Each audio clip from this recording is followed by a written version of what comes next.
we are going to talk about the story that allegedly claims Daniel Boone shot and killed a Bigfoot.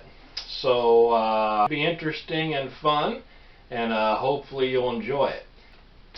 Alright, Colonel Boone's story of the giant. He said it was in the spring of the year that he was living in Boonesboro, and the corn was about half a leg high. That on getting up one Sunday morning, he found his 2 horses had been stolen by Indians. He saw signs that they were 2 Indians, numbering 2. He and his son immediately got ready and went in pursuit. They pursued the track to the headwaters of the Hinkson Creek to Calk Spring, which had the date of February 1778, which had been cut down on a tree by William Calk, who entered the land and was living on it when he knew him. Boone was present when the tree was marked. The pursuit, the track down, and the creek they'd crossed, the little mound where Mount Sterling is now located. They pursued the track down to the creek to where it empties into the Licking River, which they crossed to the right bank and pursued. The track went down the Licking River to the Ohio, where Cincinnati now stands. They had come so near upon the Indians that their fire was still burning where the Indians had stayed before they crossed the Ohio River. He and his son immediately made a raft and crossed over, but on ascending the opposite bank they found the signs of about 500 Indians. They knew that further pursuit was useless and turned back and landed below the mouth of the Licking River.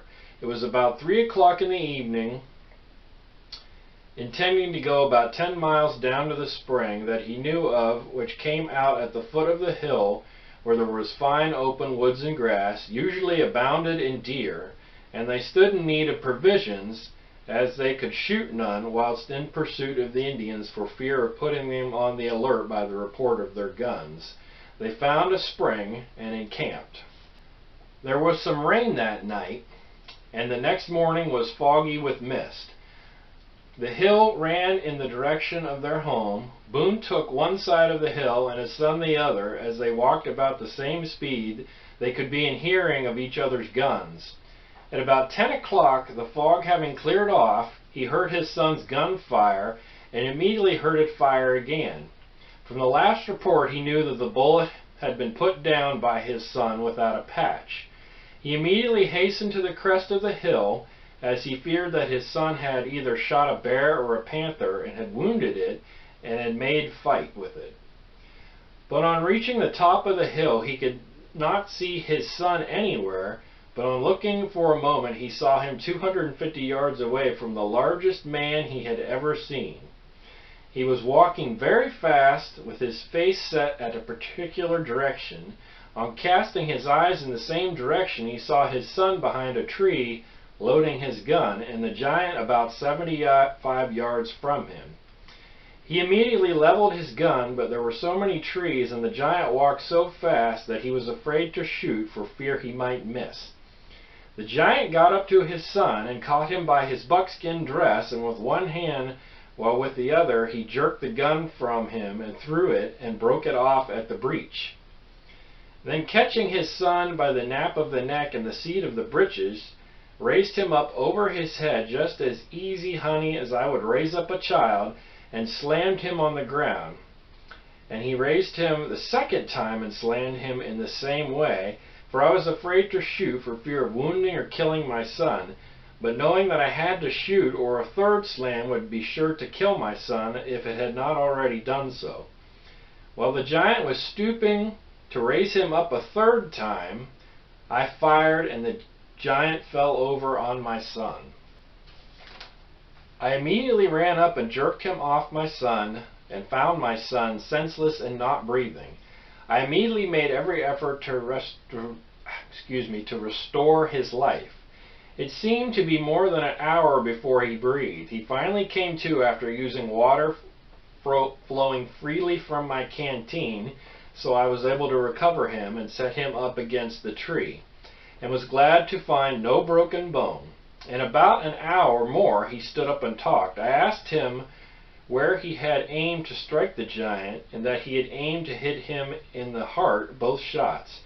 The giant was naked. I turned him over on his back and found that both of the bullet holes near the left nipple and about 2 inches apart, but neither of them had entered the body but passed around and came out the back. I then passed my finger into each of the holes and found the giant had no ribs but solid bone about 3/4 of an inch thick, which I found by cutting through the bone with my tomahawk. My own shot struck him in the left eye, which was fortunate. The giant was not an Indian, for he was pale yellow with long yellowish hair, and not black as is common amongst the Indians. His body was likewise covered with short hair, not very thick. His teeth were all naturally grown together in his head, with rather small eyes and a nose with very large feet and hands. When we stretched him out and cut a walking stick to measure, we measured his length, and measuring with my hands I found that he was at least 10.5 feet high.